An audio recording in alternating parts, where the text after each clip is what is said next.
अस्सलामुअलैकुम वरहमतुल्लाहि वबरकातुहू। अज़ीज़ तलबा, मैं मोहम्मद शहज़ाद ख़ान आप सभी का अपने इस चैनल एस के एजुकेशन में दिल की गहराइयों से इस्तकबाल करता हूँ। आप तमाम ही का हमारे चैनल में खैर मकदम है।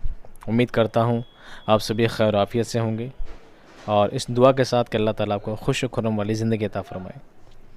अज़ीज़ तलबा, आपके निसाब नवाए उर्दू के दो हिस्से तकसीम किए गए हैं, नज़्म व नस्र। नज़म वाले हिस्से में नस्र वाला हिस्सा कंप्लीट हो चुका है और नज़म वाले हिस्से में 3 हिस्से किए गए हैं, गज़ल, नज़म और रुबाई। गज़ल वाला हिस्सा कंप्लीट हो चुका है, मुकम्मल हो चुका है और नज़म वाले हिस्से की हम शुरुआत करने जा रहे हैं, आगाज़ करने जा रहे हैं। नज़म किसे कहते हैं, नज़म की क़िस्में कितनी होती है, किस किस्म की क्या ख़ुसूसियतें होती हैं, वो तमाम बातें हम एक अलग वीडियो उसका बना चुके हैं। मैं उसका लिंक डिस्क्रिप्शन में अपलोड कर दूंगा, आप वहां से जाकर नज़म के बारे में जान सकते हैं।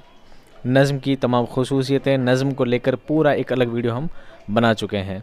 आज जो हम नज़म पढ़ने जा रहे हैं, इस नज़म को लिखने वाले हैं अकबर इलाहाबादी। इस नज़म को लिखने वाले हैं अकबर इलाहाबादी और इस नज़म का नाम है, इस नज़म का उन्वान है जलवाए दरबार दहली। जलवाए दरबार दहली हम ये नज़म वाले वीडियो में बता चुके हैं, आप उसमें देखिएगा।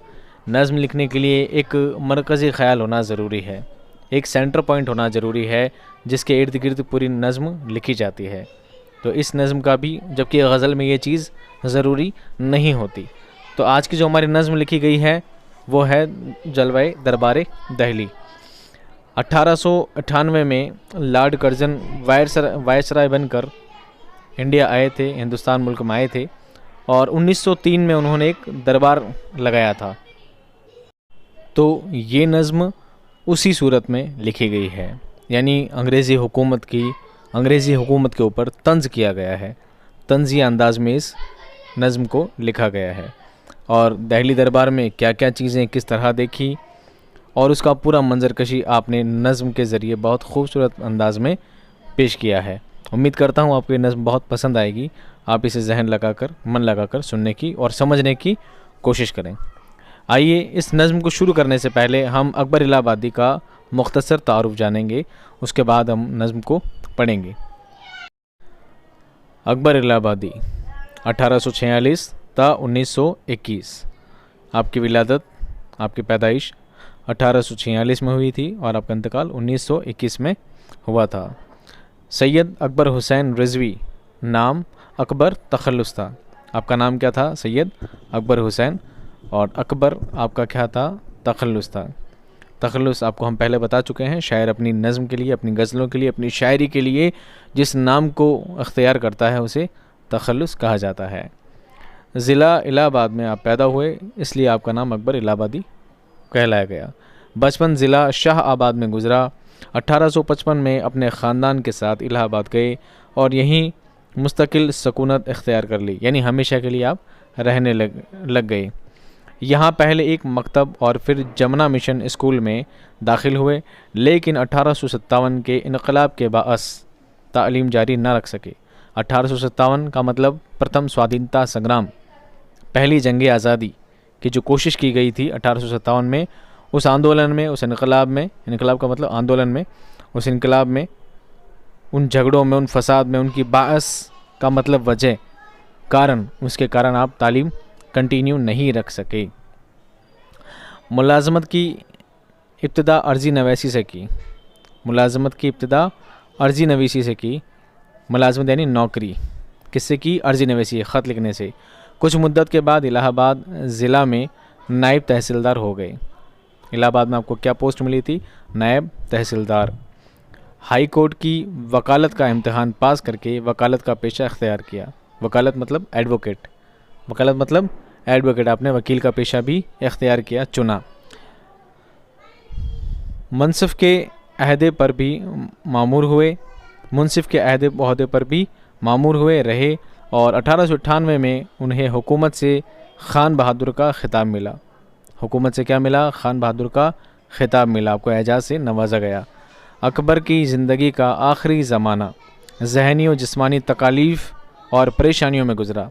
तकालीफ़ जमा है तकलीफ़ की, तकालीफ़ जमा है तकलीफ़ की।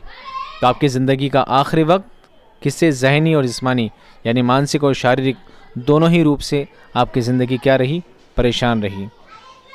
75 बरस की उम्र में इलाहाबाद में उनका इंतकाल हो गया।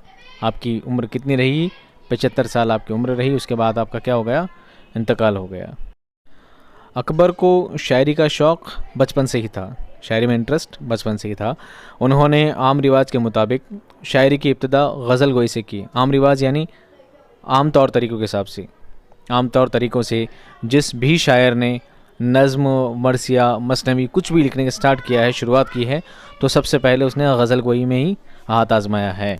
उसके बाद ही आपने शायरियों में स्टार्टिंग आगे बढ़ाया है, उसको विकास दिया है, उसको इर्तिका पर पहुंचाया है। कलाम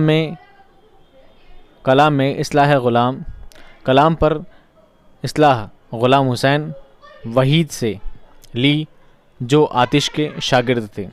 कलाम में इस्लाह, कलाम यानी जो उनकी लेखन कला थी उसको कलाम कहेंगे, लिखने को, शेर व शायरियों को। इस्लाह यानी इस्लाह कहते हैं त्रुटि सुधार को, इस्लाह कहते हैं त्रुटि सुधार को। उनमें सुधार के लिए आपने किससे इस्लाह ली, किससे सलाह ली, किससे मशवरा लिया, ग़ुलाम हुसैन वहीद। ग़ुलाम हुसैन आपका नाम था और वहीद आपका तखल्लुस था। अब ग़ुलाम हुसैन वहीद कौन है, आतिश के क्या हैं, शागिर्द हैं। आतिश भी बहुत बड़े शायर हुए हैं, आप उनके शागिर्द थे। और अकबर के कलाम में गज़लों की तादाद काफ़ी है। अकबर ने जो भी कलाम लिखे हैं, नज़म वगैरह जो भी लिखी हैं, सबसे ज़्यादा क्या है उसमें, गज़लें हैं। तादाद यानी संख्या काफ़ी ज़्यादा है और उनमें इतनी जान है कि उन्हें आसानी से नज़रअंदाज नहीं किया जा सकता।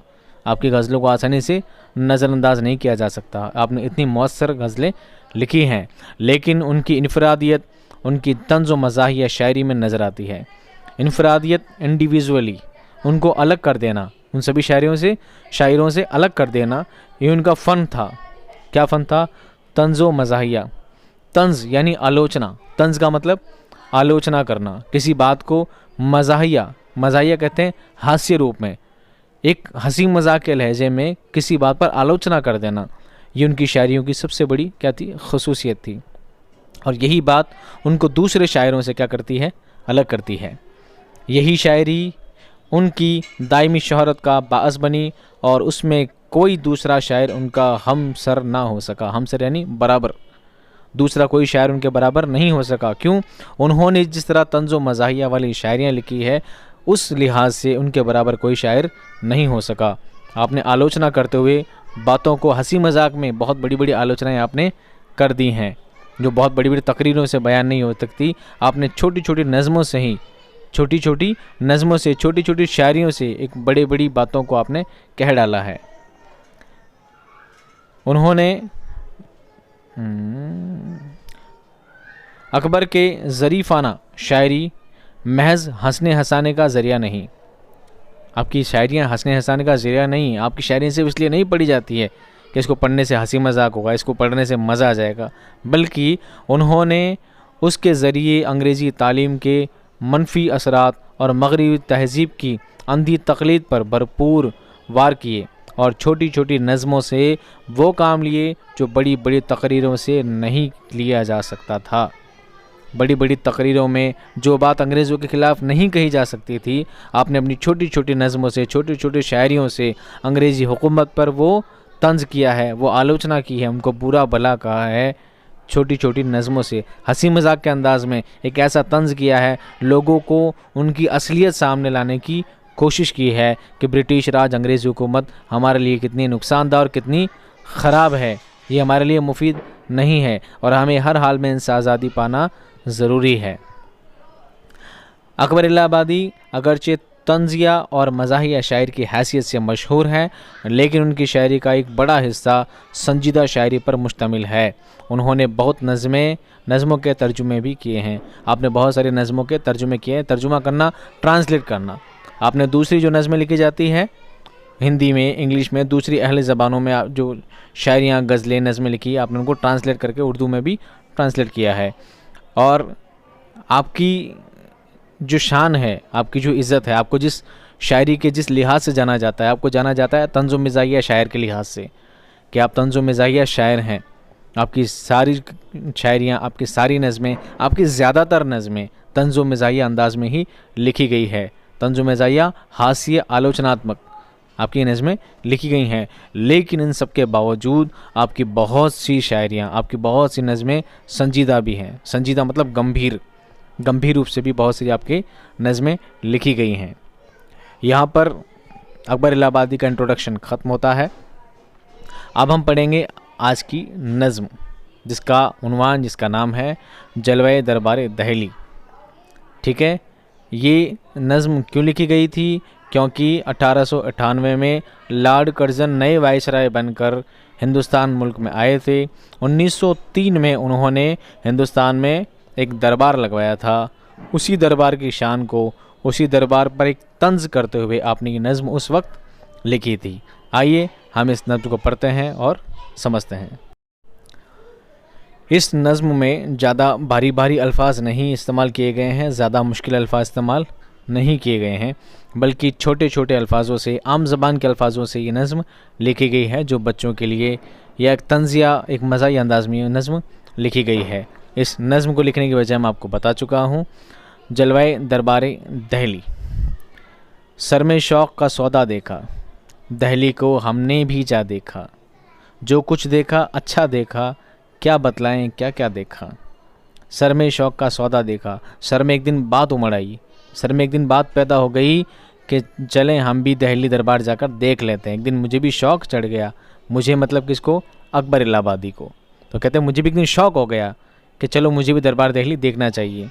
दहली को हमने भी जा देखा और दरबार दहली को हमने भी जाकर देख ही लिया। जो कुछ देखा अच्छा देखा, वहाँ पर जो कुछ देखा अच्छा देखा, अच्छी तरह से देखा। अच्छा देखा का मतलब अच्छी तरह से देखा, हर चीज़ को बड़ी बारीकी से, बहुत समझ के साथ देखा। क्या बतलाएं क्या क्या देखा, और मत पूछो मैंने क्या क्या नहीं देखा, मैंने सब कुछ देखा। क्या क्या तुम्हें बात बताऊं, मैंने वहाँ क्या नहीं देखा। जमुना जी के पाट को देखा, अच्छे सुथरे घाट को देखा, सबसे ऊंचे लाट को देखा, हज़रत ड्यूक कनाट को देखा। अकबर इलाहाबादी कह रहे हैं कि दिल्ली जाने के बाद क्या देखा? जमुना जी के पाट को देखा, यानी जमुना नदी के क्या देखा? पाट को देखा। अच्छे सुथरे घाट को देखा, नदी के पास जो घाट हुआ करता है साफ़ सुथरे, उस घाट को भी देखा। सबसे ऊंचे लाट को देखा, लाट का मतलब लॉर्ड कर्ज़न, लाट का मतलब लॉर्ड कर्ज़न जो सबसे ऊंचे, बहुत ऊपर गद्दे नशीन हो रखे थे। हज़रत ड्यूक कनाट को देखा, और हज़रत ड्यूक कनाट ये सब अंग्रेज़ों के नाम है। ड्यूक कनाट कौन है? अंग्रेज़ों का नाम है, जो उस वक्त कोई वायसराय था, कोई किस ओहदे पर था। ये तमाम अंग्रेज़ लोग, अलग अलग हुकूमत वाले लोग, अंग्रेज़ी हुकूमत के सारे ये लोग वहाँ पर शामिल थे। किस में? दरबार दहली में। आगे लिखते हैं, पलटन और रिसाले देखे, गोरे देखे काले देखे, संगीने और भाले देखे, बैंड बजाने वाले देखे। और उस दरबार दहली का क्या माहौल था? पलटन थी, खूब भीड़ थी, रिसाले थे, गोरे थे, काले थे। पलटन कहते हैं फ़ौजियों की पलटन होती है, फ़ौजियों की पलटन होती है, बटालियन होती है। बहुत सारे फ़ौजी थे, जिनमें गोरे फ़ौजी थे, काले फ़ौजी थे, बहुत सारी फ़ौजियों की भीड़ थी। संगीन और भाले देखे, कोई संगीन लिया था। संगीन एक तरह का तलवार, चाकू जैसा ही होता है, बड़ी सारे चाकू जैसा हथियार होता है।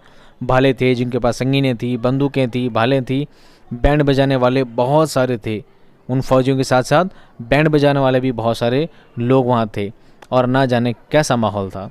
ये नज़्म जब पूरी हो जाएगी तो मैं आखिर में इसका पूरा खुलासा आपको अपने अल्फाज में बता दूंगा, आप उसको और ढंग से समझ लीजिएगा। फ़िलहाल लाइन टू लाइन इसका मतलब समझ लीजिए।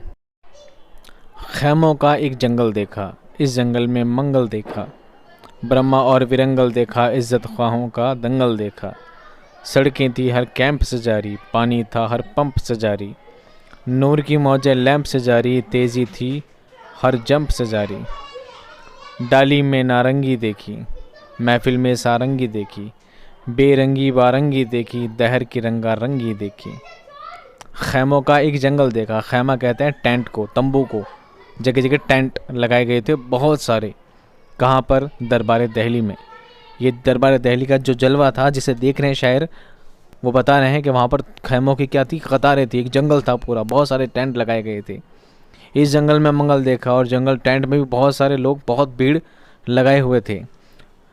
ब्रह्मा और विरंगल देखा, इज़्ज़त ख्वाहों का दंगल देखा। और हर इज़्ज़त ख्वाह यानी बड़े बड़े लोग इस बात पर आमादा थे, इस बात पर लड़ झगड़ रहे थे कि कौन बड़ा आदमी, कौन बड़ी शख्सियत किस अंग्रेज़ अधिकारियों के पास, उस अंग्रेज़ हुकूमत के पास कौन कितना नज़दीक पहुंचेगा, तो किसका तंबू किसके पास लगना चाहिए। यानी सब ये चाहते थे कि हम जो अंग्रेज़ी हुकूमत जो कायम हो चुकी है, जो अंग्रेज़ अधिकारी जो हैं, हम उनके पास से पास रहें ताकि हमें उनसे ज़्यादा से ज़्यादा इस्तेफ़ादा हो, हमें ज़्यादा से ज़्यादा उनसे फ़ायदा मिल सके। हम हर इंसान उनके करीब होना चाहता था।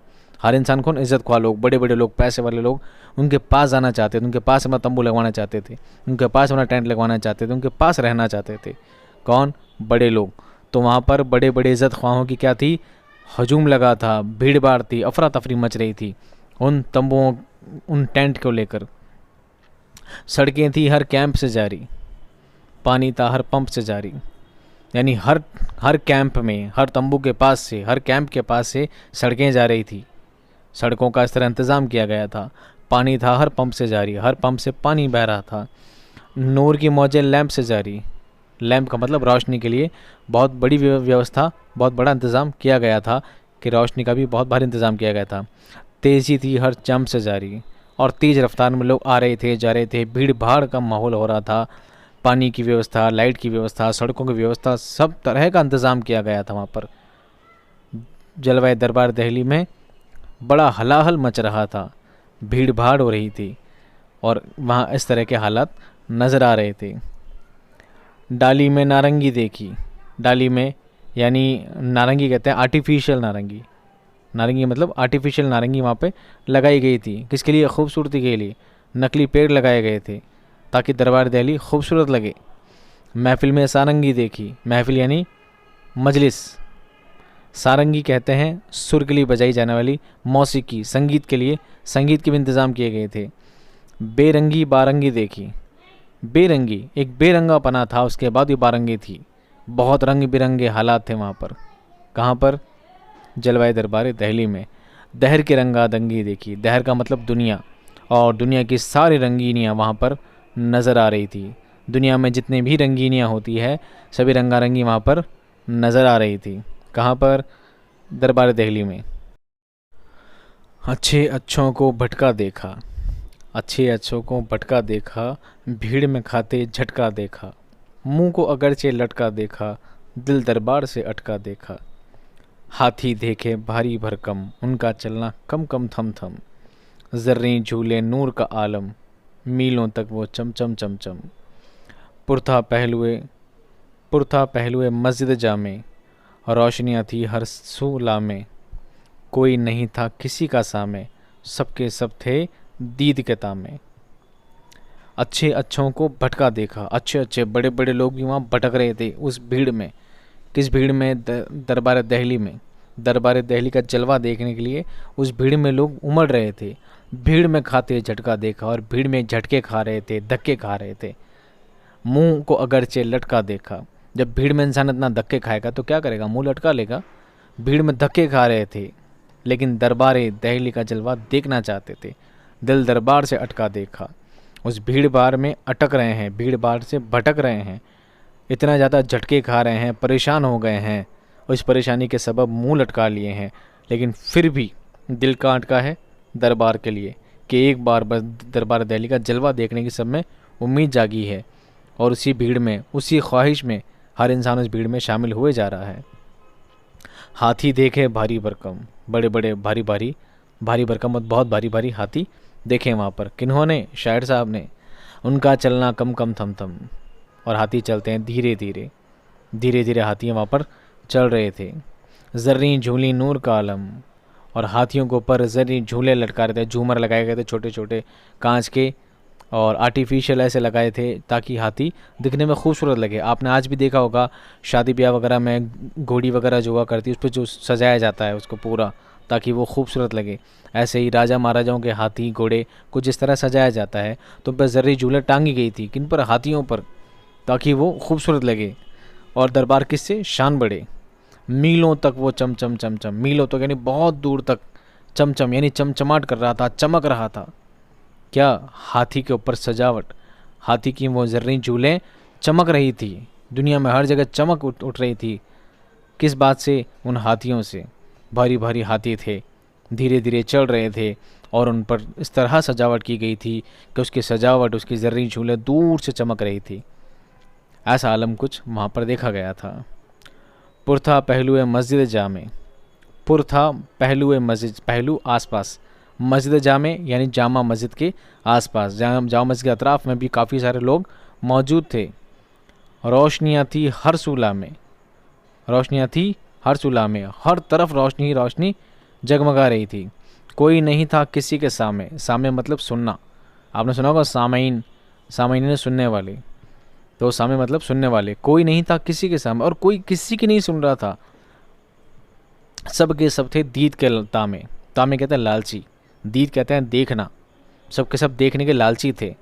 हर इंसान अपनी एक भागदौड़ में लगा हुआ था। हर इंसान उस भीड़ में शामिल था।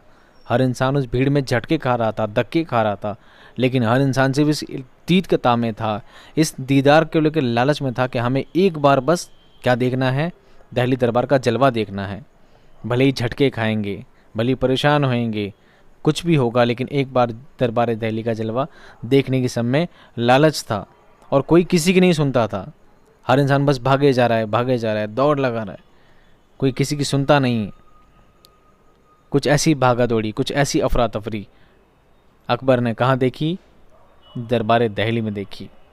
आगे देखिए, अकबर आगे शेर में कहते हैं, सुर्खी सड़क पे कुटती देखी, सांस भी भीड़ में घुटती देखी, आतिशबाजी छुटती देखी, लुत्फ की दौलत लुटती देखी। सुर्खी सड़क पे कुटती देखी, सुर्ख यानी लाल, लाल मिट्टी को कूट कर सड़क पे बिछाया गया था ताकि दरबार की रौनक बढ़ी रहे। सांस भी भीड़ में घुटती देखी, भीड़ इतनी ज़्यादा थी कि वहाँ पर दम घुट रहा था, सांस घुट रही थी उस भीड़ भाड़ में। आतिशबाजी छुटती देखी, आतिशबाजी कहते हैं बम पटाखे छुड़ाने को, बम पटाखे, खूब आतिशबाजियाँ हो रही थी उसकी रौनक बढ़ाने के लिए। लुत्फ़ की दौलत लुटती देखी, लुत्फ़ कहते हैं मज़े लेने को, लुत्फ़ का मतलब मज़ा लेना, मज़े लेने की दौलत लुटती देखी। फ्री की दौलत लूट रही थी। अब मज़े लेने की चीज़ क्या थी? नहीं, मुफ्त में हर इंसान मज़े लेने में लगा था उस भीड़ भाड़ में। एक आपने देखा होगा, कोई इंसान मेले ठेले में जाता है और उसकी जेब में पैसे ही नहीं होते, पर वो मेले ठेले में घूम लेता है, भले खरीदता कुछ नहीं पर मेले ठेले में घूम लेता है, तो उसे घूमने में भी बहुत मज़ा आ जाता है। कुछ लोग मेले में घूमने के बड़े शौकीन होते हैं, ठीक है। तो लुत्फ़ की दौलत लुटती देखी, मुफ्त में लोग मज़े ले रहे थे, सिर्फ घूम फिर कर ही। उस भीड़ भाड़ में मज़े लेने के लिए हर इंसान तुला हुआ था। चौकी एक चौलक्खी देखी, खूब ही चक्की पक्की देखी।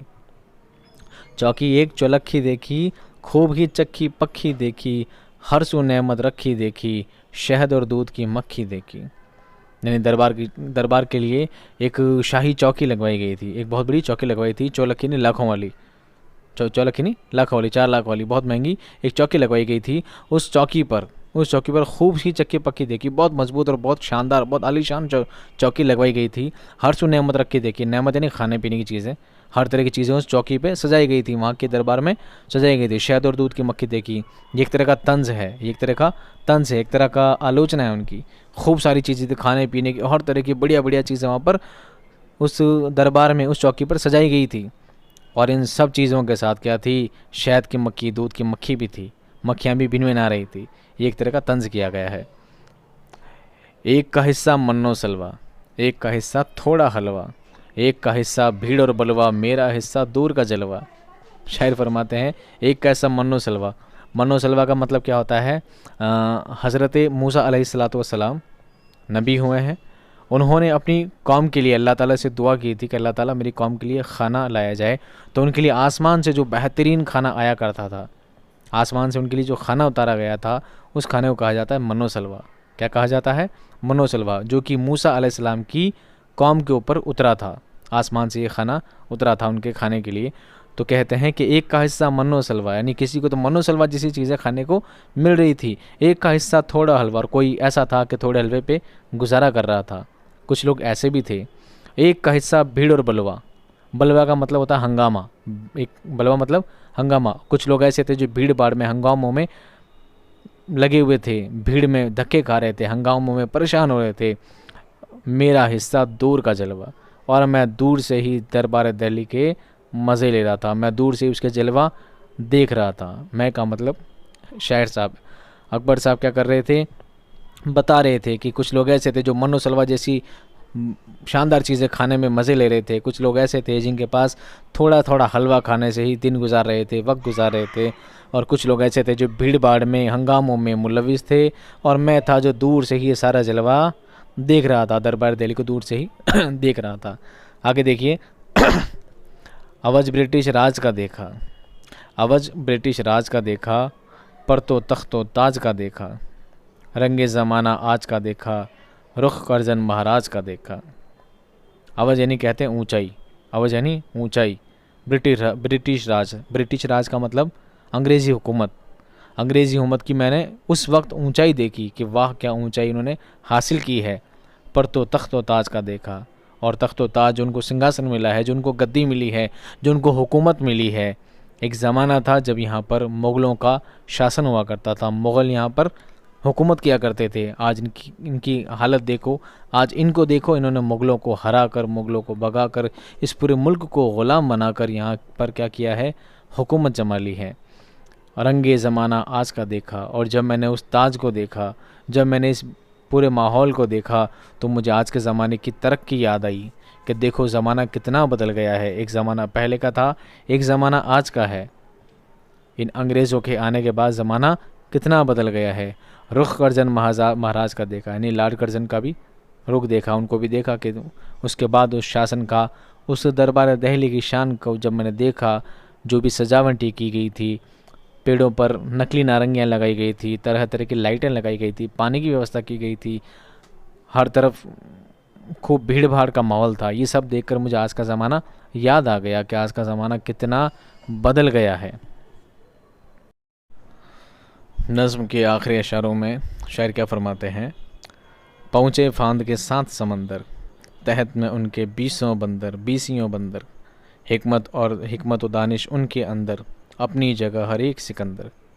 पहुँचे फांद के 7 समंदर, यानी अंग्रेज़ लोग 7 समुंदर पार करके यहाँ पर आए हैं। तहत में उनके 20 बंदर, उनके आसपास क्या है, 20 बंदर, बंदर से मुराद अंग्रेज़ों के लिए कहा गया है, और उनके आसपास बहुत सारे 20 क्या है, अंग्रेज़ हैं आसपास। हिकमत व दानिश उनके अंदर, दानिश कहता है अक्लमंदी को, हिकमत कहते हैं समझदारी को, और बहुत ही समझदार, बहुत ब्रिलियंट टाइप के ये लोग हैं। अपनी जगह हर एक सिकंदर हो, हर आदमी बहुत सिकंदर टाइप का, हर आदमी बहुत क्या है, समझदार है, बहुत हिकमत वाला, बहुत समझदारी वाला, बहुत टैलेंटेड लोग हैं बहुत ज़्यादा। किन के लिए, अंग्रेज़ों के लिए कहा जा रहा है। आवाज़े बख्त मुलाकी उनका, चरखे हिफ्त तिबाक़ी उनका, महफिल उनकी साक़ी उनका, आँखें मेरी बाकी उनका।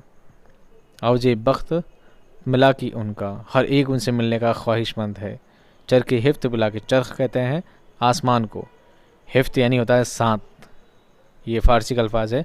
हिफ्त का मतलब 7, तिबाके यानी तबक वाला, यानी 7 तबक वाला, 7 परतों वाला आसमान। तो 7 परतों वाला आसमान उनका, हर कोई उनसे मिलना चाह रहा है। उनकी राजपाट को देखकर, उनके इस हुकूमत को देखकर ऐसा लगता है, उनकी राजगद्दी को देखकर, उनके हालात को देखकर लगता है कि तो बहुत तरक्की याफ्ता लोग हैं। हर जगह सिर्फ उन्हीं का नामो नामा फैला जा रहा है। अब तो ऐसा लगता है कि 7 आसमान तक सिर्फ उन्हीं का राज है, उन्हीं का शासन है, उन्हीं की महफिल लगी है। महफिल उनकी, साक़ी उनका, महफिल भी उनकी, भीड़ भाड़ भी उनकी। साक़ी कहते हैं शराब पिलाने वाले को। मैखाने में एक साक़ी होता है जो शराब पिलाया करता है। तो मैखाना उनका, महफिल उनकी, भीड़ उनकी, पिलाने वाले उनके, सब उनका। आँखें मेरी बाकी उनका, सिर्फ आँखें मेरी थी, बाकी वहाँ पर जो सब कुछ था सब उनका था। यानी मैं ये सारी चीज़ अपनी आँखों से देख रहा था। उनका शासन, मुझे ऐसा लगता है कि लोग बहुत बेहतर शासन करने वाले, बहुत बेहतर हुकूमत करने वाले लोग हैं। हम तो उनके खैर तलब हैं, हम क्या ऐसे ही सब के सब हैं। उनके राज के उम्दा ढब हैं, सब सामाने ऐशो तरब हैं। हम तो उनके खैर तलब हैं, खैर तलब नहीं चाहना, खैर यानी अच्छाई। हम तो सिर्फ उनकी अच्छा ही चाहते हैं, किनकी, अंग्रेज़ लोगों की अच्छा ही चाहते हैं। हम क्या ऐसे ही सबके सब, और हम क्या, सिर्फ मैं क्या, बल्कि हर इंसान उनकी भलाई चाहता है, उनकी अच्छा ही चाहता है, उनकी खैर को चाहता है। उनके राज के उम्दा ढब है, उम्दा यानी अच्छा, उनका राज करने का तरीका बहुत अच्छा है, वो बहुत अच्छा शासन चला रहे हैं। ये तंज़ है, ये कोई हकीकत की बात नहीं है, एक तरह से क्या है, तंज़ है, आलोचना है। सब सामान्य ऐशो तरफ है। और चूँकि वो जब शासन कर रहे हैं, चूँकि अब जो हुकूमत कर रहे हैं, तो यहाँ पर हमारे लिए सब ऐशो आराम के सारे सामान मुहैया हैं हमारे पास तो, और वो बहुत अच्छा शासन चला रहे हैं। आपने इस लाइन को ढंग से सुना होगा, समझा होगा। आप कहते हैं ना, इस बात को मैं कैसे कह सकता हूँ, जैसे जब कोई इंसान बुरा काम कर देता है, कोई इंसान बुरा काम कर देता है तो हम तंज के लिए उसको कह देते हैं, वाह बेटा बहुत अच्छा काम किया तूने। इसका मतलब उसने अच्छा काम नहीं किया, उसने काम बुरा किया है। काम क्या किया है? बुरा किया है। पर तंजी अल्फाज में, एक तंजी अल्फाज में, एक ताना मारने के लिए हम कहते हैं, वाह बेटा बहुत अच्छा काम किया है, वाह भाई बहुत अच्छा काम किया है। मतलब कोई अच्छा काम नहीं किया उसने बल्कि बुरा काम किया, पर ताने के रूप में ये बात कही जाती है। तो यही बात पूरी नज़्म में अकबर इलाहाबादी ने बोली है, कितना बड़ा शासन है, बहुत अच्छा राजपट चला रहे हैं आप, बहुत अच्छी हुकूमत कर रहे हैं आप, इतनी अच्छी हुकूमत कर रहे हैं कि हम सब तो बड़े मज़े ले रहे हैं, हमारे पास तो ऐशो आराम के सारे सामान मुहैया करा दिए, हम तो बहुत मज़े से ज़िंदगी गुजार रहे हैं क्योंकि आप लोग शासन कर रहे हैं। जबकि ये बात हकीकत नहीं है। ये क्या है? अंग्रेज़ी हुकूमत पर एक तंज है। अब इस पूरी नज़्म का एक खुलासा तौर पर कुछ लाइनें ध्यान से सुने और समझें कि अगर एग्ज़ाम में, इम्तहान में ये आ जाए कि जलवाए दरबार दिल्ली का खुलासा लिखें तो आप इसको किस तरह लिखेंगे, सुनिए। 1898 में लॉर्ड कर्जन ने वायसराय की हैसियत से हिंदुस्तान आए थे, ठीक है। उन्होंने 1953 में एक दरबार लगवाया था जिसको दिल्ली दरबार कहा जाता है। तो इसी दरबार पर ये नज़्म अकबर इलाहाबादी ने ये नज़्म लिखी है। ये जो नज़्म है ये एक तंजिया नज़्म है, एक तंज करने के लिए नज़्म लिखी गई है। और इस नज़्म की खूबसूरती इसकी रवानी है, बहुत फ़्लो में लिखी गई है। इस नज़्म का हर जो बंद है, हर एक बंद एक अलग कैफियत रखता है, एक अलग हैसियत रखता है। और हर बंद में एक तंज छुपा है। हर बंद में क्या छुपा है? एक तंज छुपा है, एक ताना छुपा है। अकबर दरबार दिल्ली देखने आए तो उन्होंने दरियाए जमुना का पाठ, साफ़ सुथरे घाट, पलटन, रिसाले, हथियारबंद, गोरे काले फौजी, ठीक है, बैंड बजाने वाले देखे। और ये सारी चीज़ें आपने वहाँ पर देखी। शहर दिल्ली में कश्मीरी गेट से किंग्सवे कैंप तक खैमों का एक जंगल देखा। खैमों का पूरा क्या देखा? एक जंगल देखा। हर शख्स उस दरबार के कामों में मसरूफ़ लगा था। दरबार के जो काम थे उन सब में लोग क्या हो रहे थे? मसरूफ़ थे, लगे हुए थे। साफ़ सुथरी सड़कें थी, पानी की व्यवस्था थी, रोशनी का इंतज़ाम था और तरह तरह के माकूल इंतज़ाम वहाँ पर किए गए थे। लोगों का हुजूम था, भीड़ भाड़ था, अच्छे अच्छे यहाँ लोग भटक रहे थे, लेकिन सारे लोगों का दिल का अटका हुआ था, दरबार में अटका हुआ था। हर तरफ नेमतों का क्या था? अंबार लगा हुआ था। हर तरफ बहुत सारी नेमतें थी, लेकिन इस कदर भीड़ भाड़ में भी लोगों का दीदार, लोगों की तमन्ना सिर्फ किस तरफ अटकी हुई थी? जलवाए दरबार दिल्ली की तरफ। ये पूरी नज़्म क्या एक तंज में लिखी गई है। हर दो लाइन को जब आप पढ़ोगे तो हर दो लाइन्स में, हर दो बंद में, दो मिसरों में, एक एक शेर में किसी ना किसी तरह का तंज छुपा हुआ है। उम्मीद करता हूँ आपको ये नज़्म समझ में आ गई होगी। अगर इस नज़्म से मुतालिक कोई बात आपके समझ में नहीं आई है तो आप बेझिझक कमेंट बॉक्स में मुझसे रब्ता कर सकते हैं, वो सवाल आप पूछ सकते हैं। आप चाहें तो मुझसे इंस्टाग्राम पर भी जुड़ सकते हैं, वहाँ पर भी अपनी क्यूरी को, अपने सवालात को पूछ सकते हैं। अगर पसंद आई है, नज़्म समझ में आई है तो ख़ुद भी सुने, ख़ुद भी समझें और अपने दोस्तों में भी ज़रूर शेयर करें। और अपने दोस्तों से भी कहें इस चैनल को सब्सक्राइब करने के लिए। मिलता हूँ आपसे अगले वीडियो में, तब तक खुश रहिए, आबाद रहिए। खुदा हाफिज़।